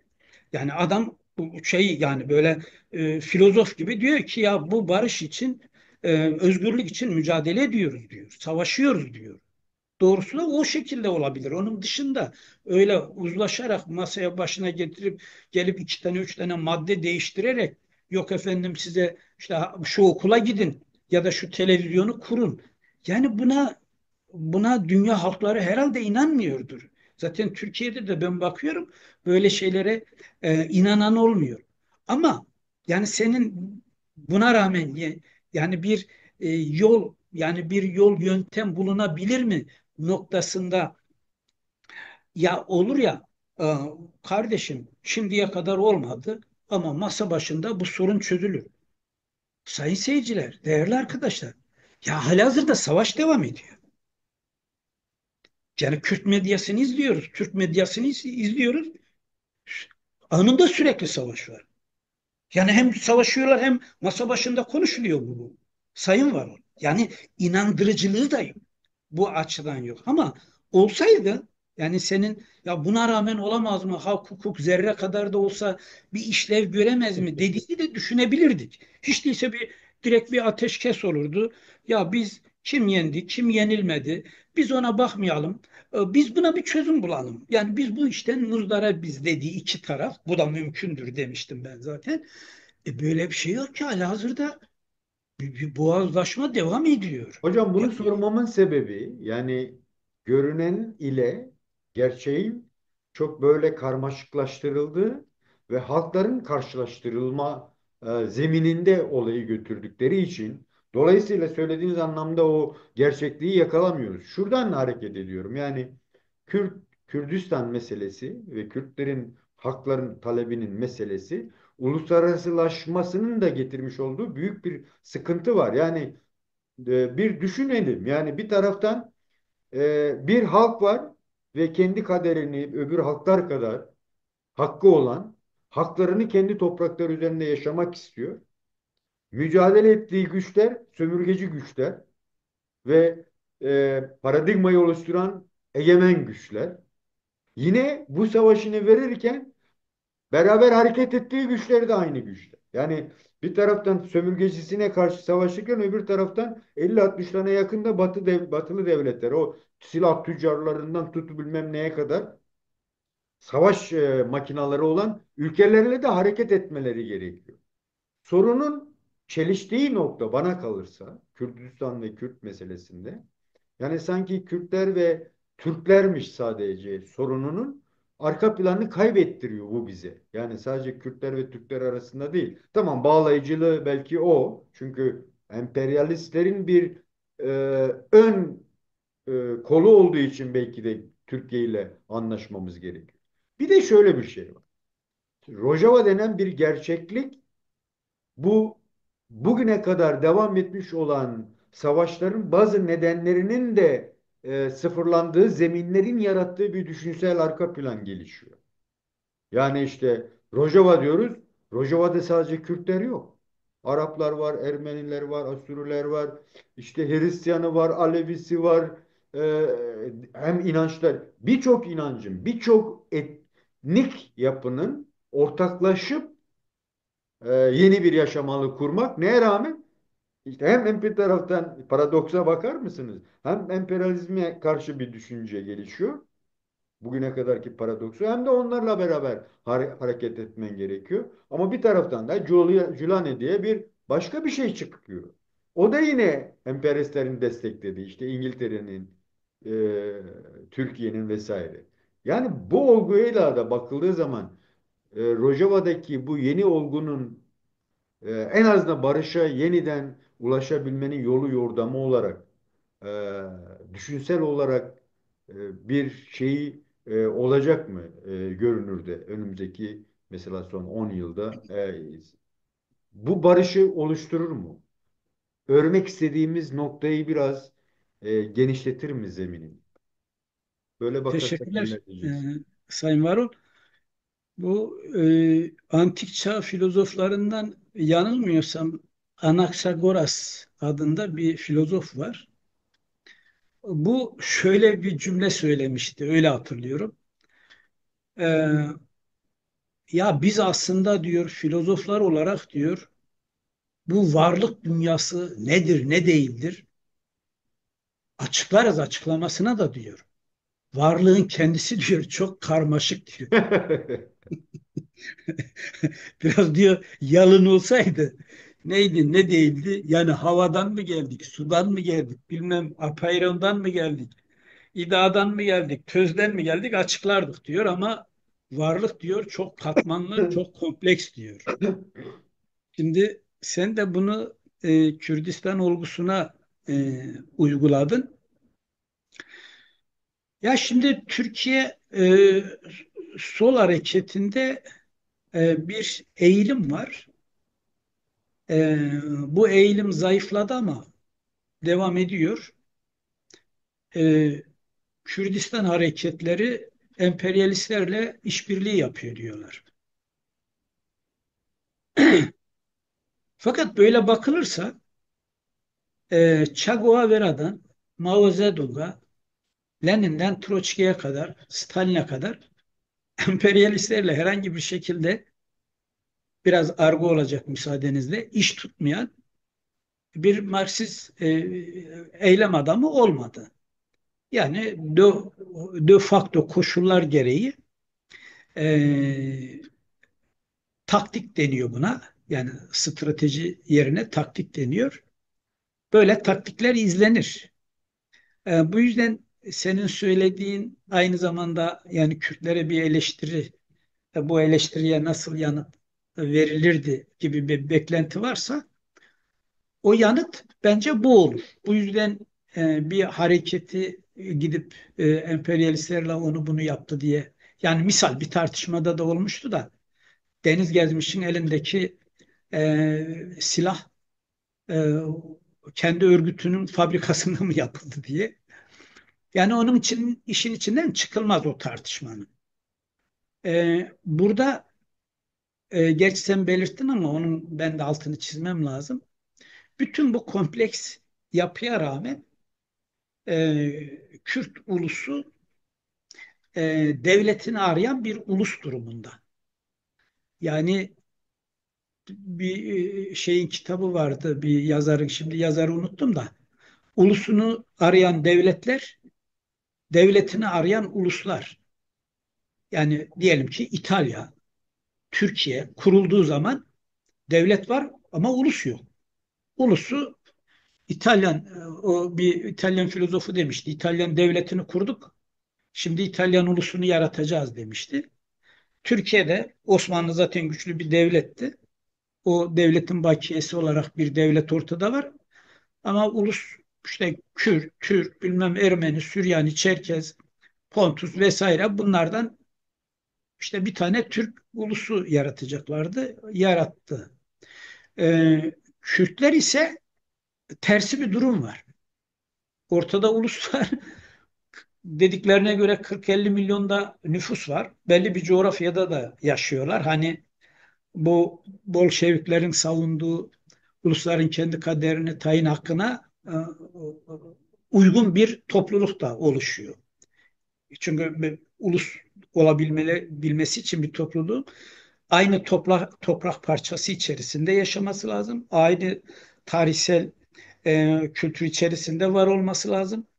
Aynı dili kullanıyor olması lazım ve piyasa olarak yani pazar olarak da kendi pazarının olması Evet, lazım. Buna Bolşeviklere rağmen onların da devletleşememesi de ayrı bir paradoks tabii. e, dediğin gibi onu ayrıca Evet, bir şey yaparız. evet. E, konuşuruz. Şimdi bununla birlikte şöyle bir mecazi gibi görünen bir ifade daha kullanmak istiyorum. Demek ki önemli ifadelerinden birisini kullandım.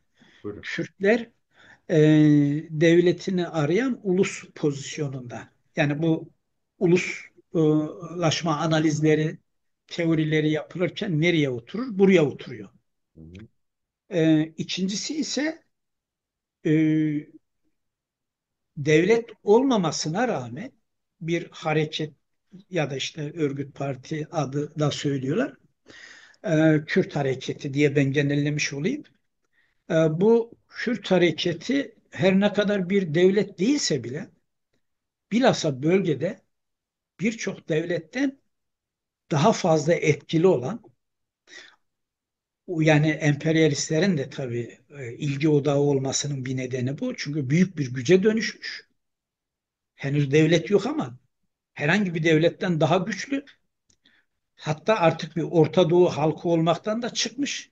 Ama tanımlamaları da öyle. Yani devlet paraleli üçüncü yol dediğimiz yani e, kurumsal tepeden oluşum değil, halkla beraber halkın kendi created yani oluşturacağı e, bir üçüncü yol düşüncesi. O nedenle sordum. Yani bütün bu savaş eksenli düşünen işte ideolojiler, üniversiteler, bilmem nelere rağmen bu ideolojinin veya bu yaratılmak istenen e, paralel yapının yaşam şansını sorgulamak istedim aslında bu sorumla.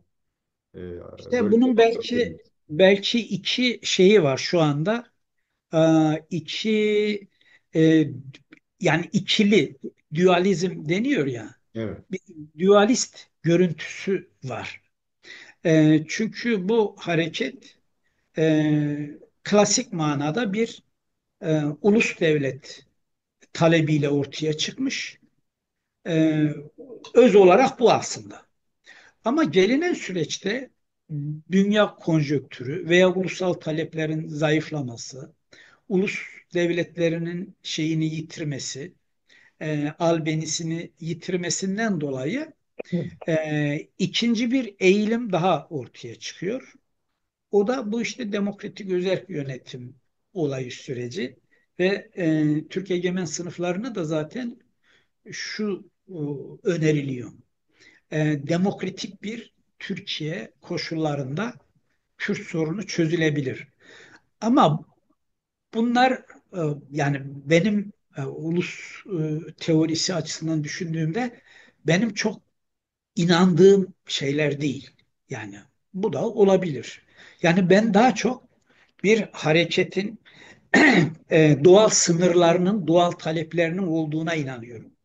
Hani o programın bir yerinde o borç alacak ilişkisini gösterdim ya, örnek Evet. verdim ya, ona benzer şey belirleyici olur. O damgasını vurur.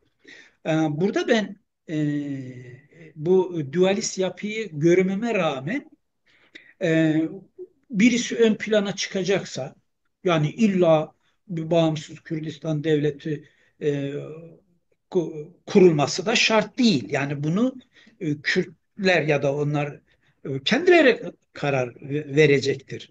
Yani böyle bir serbestliği içerisinden giderek bu şey demokratik bir sisteme evrilmesiyle ulusal kurtuluş savaşı dedikleri savaşa son verilecekse bu da şeydir. Bu da bir mümkündür. Bu da bir tarzdır. E, Ama biz şimdi böyle yeniden teoriyi konuştuk da yani pratikle bağlantısını kurarak söylersek sanki şu günlerde onun koşulları da yok yani. Yani burada tek şey yeniden şuna vurgu yapmakta fayda var. E, Her şeye rağmen bölgede en büyük aktör Kürt hareketidir dememizi ortadan kaldırmıyor. Yani buna başka analizler, hani ben bazen Kürt medyasına bakıyorum, Avrupa'dan da birçok filozof bu tür analizler yapıyor ama onlar artık Kürt medyasına seçilerek mi geliyor? Yoksa böyle bağımsız diyelim, biz hani bu coğrafyanın insanları da olduğumuz için ezilen halklara yakın sempati duyan insanlar da olduğumuz için bir belki taraflı bir analiz de yapıyor olabiliriz. Bunun dışındaki kesimlere bu konu nasıl görünüyor? Ama ben yani kendi adıma böyle nesnel analiz yapmadan taviz vermek istemem yani. Kendim sonuçta hani bilim yapıyorum, felsefe yapıyorum. Gördüğüm kadarıyla en büyük dinamiği Kürtler oluşturuyor ve orada nasıl bir o dualist üçüncü yol vesaire dedik ya, bence buna da Kürt hareketi karar verir gibi görünüyor. Var ol. Peki hocam. Son olarak şöyle bir şeyle bağlamanızı isteyeceğim. Çok vaktinizi aldım ama Rica şimdi ederim. söyleminiz doğru. Bir aktör konumuna gelmiş coğrafyada, yani Orta Doğu'da Kürtler artık bir aktör. Dediğimiz gibi işte hem o eleştirel bakmamıştım ben ama realiteyi göstermek için hem emperyalistlere karşısın hem onlarla berabersin. Zaten emperyalistler de hem bir arada işte İsrail ile Türkiye'yi düşündüğümüz zaman bir tarafta diyorsun ki Gazze'ye yardım etmiyorsun, öbür taraftan gemiler gidiyor vesaire. Yani böyle bir realist düşünce de söz konusu olduğuna göre bu üçüncü yol kavramını destekleyen o Avrupa ülkeleri var. Yani ama bu Avrupa ülkeleri hem Şam'a gidip Culana ile görüşüyor hem de Kobane'ye gidip veya Hasake'ye gidip SDG ile görüşüyor. Veya işte Hevler'e gidip Barzani ile de görüşüyor. Böyle de bakıldığı zaman yani o zaman bu girişim desteklenmesi gereken eksik, gedik boyutlarının öne çıkarılıp zayıflatılması yerine en azından Sayın Bahçeli'nin ortaya onun yönelimiyle en katı bir yapının devleti ayakta tutmak için, devlet için işte varsaydığımız bütün o değerlerin yıkımını, ahlaki bilmem neden yıkıma kadar, ekonomik yıkıma kadar değerleri göze alarak savunmaya çalışan bir düşüncenin, bir ideolojinin öncelenmesiyle istenen barış talebinin e, yani hayat bulması için veya gerçeklikten bakarak eğer yenilgi varsa, yorulma varsa e, zamanı geldi mi sizce de? Yani Kürtlerin ve Türklerin artık o barışı üretmenin, oluşturmanın, örmenin zemin ve zamanı mı? Bu konuda son olarak neler söyleyeceksin bize? Buyurun hocam. Teşekkürler. E, Sayın Varol, bu noktada bir şey söylemek lazım. Demin Clausewitz bağlamında söylemiştim. Siyaset savaş siyasetin silahlarla sürdürülmesidir diye demiştim ki Lenin de diyor ki siyaset de sermayenin yoğunlaştırılmasıdır.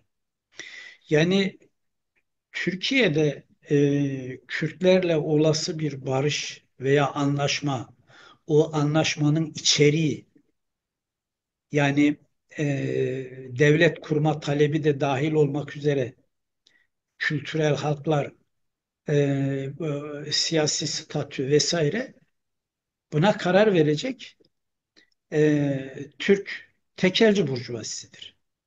Yani meclisteki herhangi bir siyasal figür sözcü olarak kullanılabilir. Evet, yani bir sözcülük yapabilir. Sermayenin sözcülük. Zaten dünyada da bizim ülkemizde de parlamento kitlelere sanki toplumu yönetenmiş gibi görünür.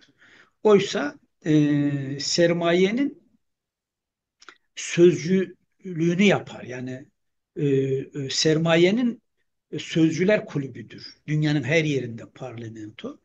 Bizde de böyle. Yani dolayısıyla Türk tekelci burjuvazisinin, yani orta burjuvazi veya milli burjuvazinin de değil, böyle bir soruna sayın seyirciler, bunlar ciddi sorunlardır. Yani herhangi bir kamu kuruluşuna şey alınmıyor, eleman almıyorsunuz. Yani devleti ilgilendiren bir devlet politikası. Bu devlet politikasını meclisteki herhangi bir başbakana, bakana, bilmem milletvekiline, şuna buna şey yapmazlar.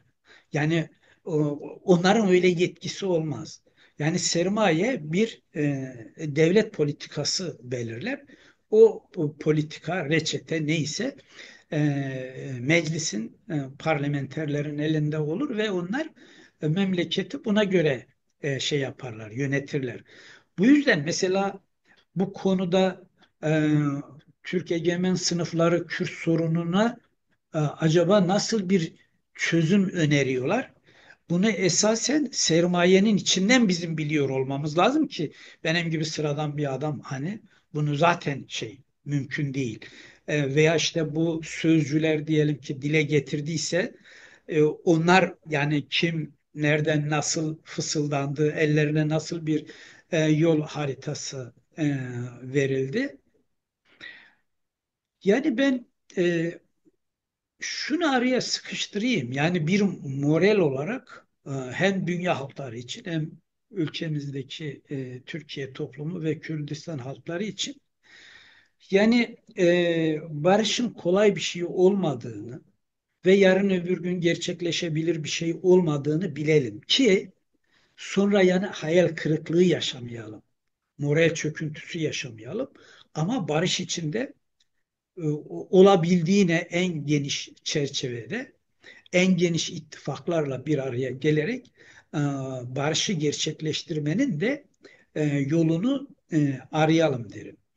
E, Ama bugünkü süreçte böylece kayda da geçiyor. Yanılırsam da benim yanılgım olmuş olacak. Bu adeta ikinci bir şeyle sonuçlanan, başarısızlıkla sonuçlanan ikinci bir görüşme olabilir. Bana sanki öyle görünüyor. Bunun için de şöyle yavaş yavaş bitirelim Sayın Varol. Evet. E, Hegel'in bir sözü var. O diyor ki her şahsiyet, her olay tarihte iki defa gerçekleşir. Bu aslında Hegel'in diyalektiğiyle ilgili. Biliyorsunuz Marx Hegel'in diyalektiğini çok sever ama çok da sevimli mizahi cümleler de söyler. Onun diyalektiği baş üstünde duruyordu, ayaklar üzerine oturttum da der. Bu her olay, her şahsiyet tarihte iki defa görünür dedikten sonra Marx bu alıntıyı yapıyor. Galiba bu şey kitabındaydı. 18. Louis 18. Brumaire kitabında diye hatırlıyorum. Diyor ki Monsieur Hegel diyor unutmuş diyor. Hı Birincisinde trajik olarak gerçekleşir. hı. İkincisinde diyor komedi olur diyor. Tabii umarım bu komedi olmaz, gerçek olur diye bir iyimser ifadeyle sözlerimi tamamlamış olayım. Var ol. Çok teşekkür ederim hocam. Evet, belki bir ek katılırsınız bilmiyorum. Evet, eğer sermaye bunu hazırsa Afrin örneği, işte Güney Kürdistan örneği, Kıbrıs olayı, sermaye demek ki e, öbür emperyalist güçlerle ortaklaşabilecek zemin yakalamışsa Kürtlerle barışı da öncelemiş olabilir diye bir noktada belki de ileride tartışılabilir Okey, bir zemin okey. yaratmak için. Değerli arkadaşlar, değerli dostlar, bugün yine barışı örme dosyamız temelinde değerli filozof, yazar Mehmet Akkaya'yla böyle bir barış mümkün mü? Kürtler, Türklerle, Araplarla, Farslarla barışı kurabilecek güç ve kudrete ulaştı mı? Ve bunu nasıl toplumsallaştırırızın arka planına bakmaya çalıştık. Eksiklerimiz, gediklerimiz muhakkak olmuştur. Bunun Sayın Hocam önceliğiyle felsefi arka planına bakmaya çalıştık. Kendisine çok teşekkür ediyoruz. Hocam çok sağ ol, vakit verdin, düşüncelerini paylaştın bizimle. Çok teşekkür ediyorum. Görüşmek üzere. Hoşça kalın hocam. Ben teşekkür ederim. Herkese sevgiler, selamlar.